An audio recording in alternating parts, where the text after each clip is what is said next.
చేస్తా ఉన్నాను ఇవాళ. నా కుటుంబ సభ్యులారా,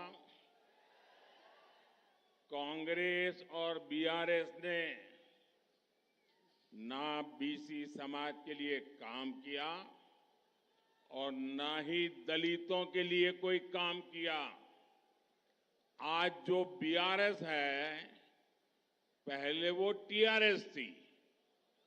इन लोगों ने वादा किया था कि तेलंगाना का पहला सीएम दलित होगा, लेकिन जब दलित वोट मिल गए तो केसीआर ने सीएम की इस कुर्सी पर खुद कब्जा जमा लिया।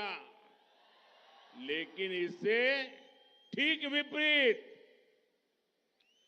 बीजेपी हमेशा सामाजिक न्याय और सामाजिक सशक्तिकरण के लिए काम करती आई है। మిత్రులారా, ఈ కాంగ్రెస్ పార్టీ బీఆర్ఎస్ పార్టీలు బీసీలను కానీ దళితులను కానీ ఏమీ కూడా చేయలేదనే విషయం మీ అందరికీ తెలుసు. ఈరోజు బీఆర్ఎస్ గతంలో టీఆర్ఎస్ తెలంగాణ తొలి ముఖ్యమంత్రిని దళితుని చేస్తానటువంటి హామీ ఇచ్చారు. కానీ దళితుల ఓట్లు రాగానే కేసీఆర్ స్వయంగా సీఎం కుర్చీని కైవసం చేసుకొని దళితులను మోసం చేశాడు. కానీ అందుకు భిన్నంగా సామాజిక న్యాయం, సామాజిక సాధికారత కోసమే ఇవాళ భారతీయ జనతా పార్టీ కృషి చేస్తా ఉన్నది. నా కుటుంబ సభ్యులారా,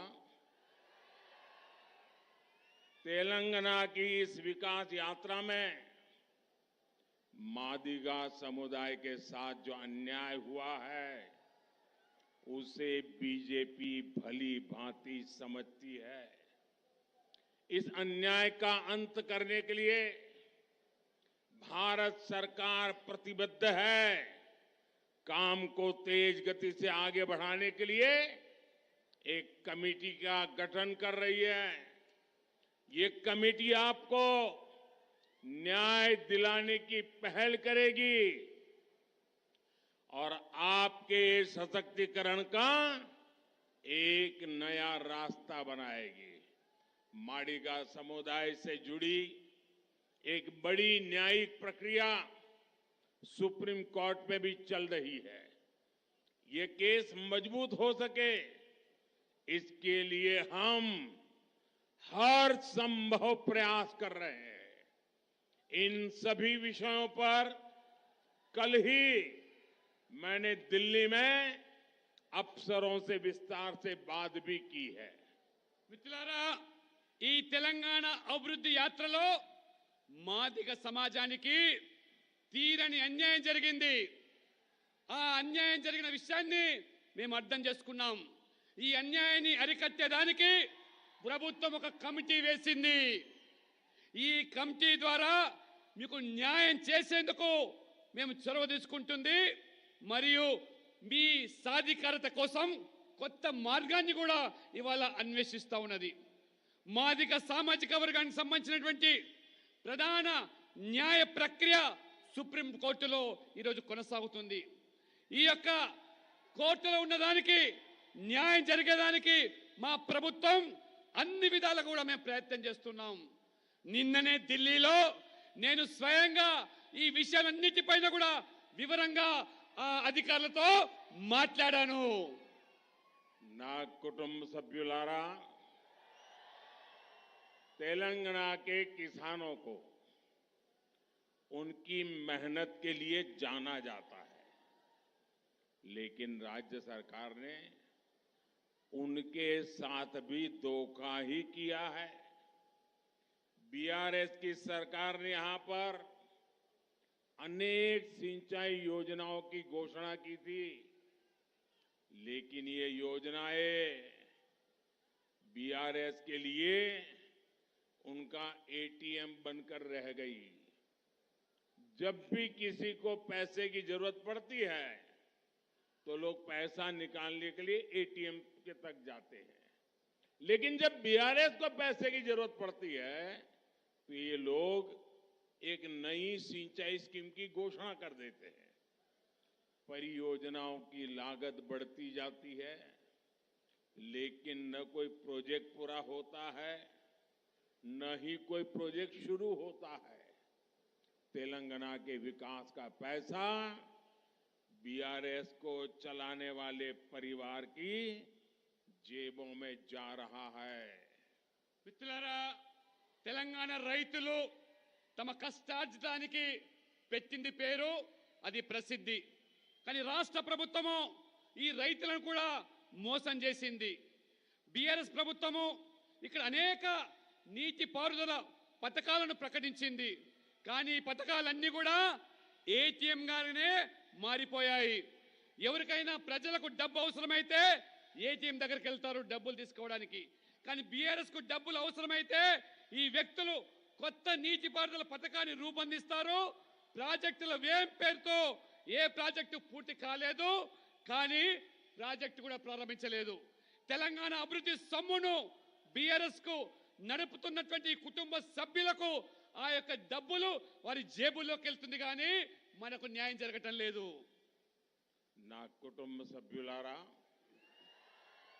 किसानों का हित बीजेपी की हमेशा प्राथमिकता रहा है।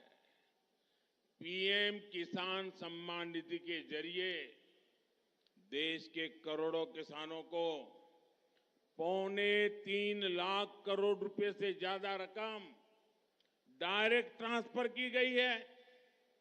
तेलंगाना के करीब 40 लाख किसानों को भी इसका लाभ मिला है।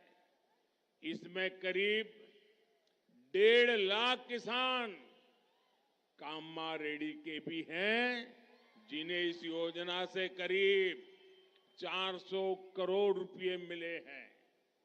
यूरिया की जो बोरी दूसरे देशों में 2,500 से 3,000 रुपए की पड़ती है, वही बोरी भाजपा सरकार तेलंगाना के किसानों को 300 रुपए से भी कम में उपलब्ध करा रही है।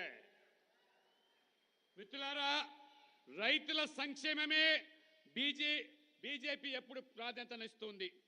ప్రధానమంత్రి కిసాన్ సమ్మాన్ నిధి పేరు మీద దేశంలోని కోట్లాది రైతులకు 2,75,000 కోట్ల రూపాయల పైగా నేరుగా రైతుల బ్యాంక్ ఖాతాలోకి బదిలీ చేస్తున్నది. తెలంగాణలోని దాదాపు 40 లక్షల మంది రైతులకు దీని ద్వారా వాళ్ళు ప్రయోజనం పొందుతున్నారు. ఇందులో కామారెడ్డికి సంబంధించిన రైతులు 1,50,000 మంది రైతులు కూడా ఈ పథకం ద్వారా 400 కోట్ల రూపాయలతో లబ్ధి పొందుతున్నారు. ఇతర దేశాల్లో 2,000 నుంచి 3,000 వరకు ఒక యూరియా బస్తా ధర అయితే, ఈ రోజు భారతీయ జనతా పార్టీ ఈ ప్రభుత్వము 300 రూపాయలకే ఆ బస్తా యూరియానిచ్చి రైతులకు ఆదుకుంటున్న ప్రభుత్వము ఇది మోదీ గారి ప్రభుత్వము. ना कुटुंब सभ्युलारा, बीते वर्षों में यहां पैडी की 1,30,000 करोड़ रुपए से ज्यादा की खरीद हुई है। केंद्र सरकार किसानों से बॉइल्ड राइस भी लेती है। अब हमारी सरकार ने निश्चय किया है कि इस खरीफ सीजन में तेलंगाना के किसानों से 20 lakh metric ton boiled rice अतिरिक्त खरीदा जाएगा। इससे भी तेलंगाना के किसानों को बहुत लाभ होगा। మిత్రులారా, గత కొన్నేళ్లుగా 1,30,000 కోట్ల పైగా ఈ ప్రభుత్వము వరి కొనుగోలు చేసింది. కేంద్ర ప్రభుత్వం కూడా రైతుల నుంచి బాయిల్డ్ రైస్ కూడా కొనుగోలు చేస్తా ఉన్నది. ఇప్పుడు మన ప్రభుత్వము ఈ ఖరీఫ్ సీజన్ లో తెలంగాణ రైతుల నుండి అదనంగా 20 లక్షల మెట్రిక్ టన్నుల బాయిల్డ్ రైస్ కూడా కొనుగోలు చేయాలని చెప్పి నిర్ణయించింది. ఇది తెలంగాణ రైతులకు ఎంతో మేలు చేస్తుంది. ఇది किसानों को आय के अतिरिक्त साधन मुहैया कराने के लिए भी केंद्र की भाजपा सरकार लगातार काम कर रही है। खेती किसानी से निकलने वाले कचरे से ईंधन बने, इसके लिए बायोफ्यूल प्लांट लगवाए जा रहे हैं। गन्ना किसानों की आय बढ़ाने के लिए पेट्रोल में इथेनॉल की ब्लेंडिंग बढ़ाई गई है। इथेनॉल प्लांट लगाए जा रहे हैं। ये तो शुगर केन हब है। आप लोगों को भी इससे बहुत लाभ होने वाला है। पशुपालकों को लाभ हो, इसके लिए गोवर्धन योजना चलाई जा रही है।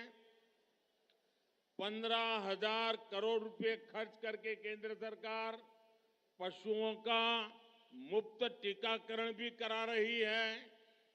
మిత్రులారా, బీజేపీ ప్రభుత్వము రైతులకు అదనపు ఆదాయ వనరులు సమకూర్చుకునే దానికి నిరంతరం కృషి చేస్తూ ఉన్నది. వ్యవసాయ వ్యర్థాలను ఇంధనంగా మార్చేదానికి బయోఫ్యూయల్ ప్లాంట్ను ఏర్పాటు చేస్తూ ఉన్నాం. ఇవాళ చెరుకు రైతుల ఆదాయాన్ని పెంచేందుకు పెట్రోల్లో ఇథనాల్ కలిపి ఏ రకంగా ఇథనాల్ ప్లాంట్లను కూడా మేము ఏర్పాటు చేస్తున్నాము. ఇది చెరుకు హబ్. ఇది మీరు కూడా దీనివల్ల చాలా ఇవాళ ప్రయోజనం పొందే అవకాశం ఉన్నది. పశువుల రైతులకు మేలు చేసేందుకు గోవర్ధన్ యోజన పేరు మీద ఒక కొత్త పథకాన్ని అమలు చేస్తున్నాం. 15,000 కోట్లు వెచ్చించి కేంద్ర ప్రభుత్వము పశువులకు ఉచితంగా వ్యాక్సినేషన్ కూడా అందజేస్తూ ఉన్నది. నా కుటుంబ సభ్యులారా,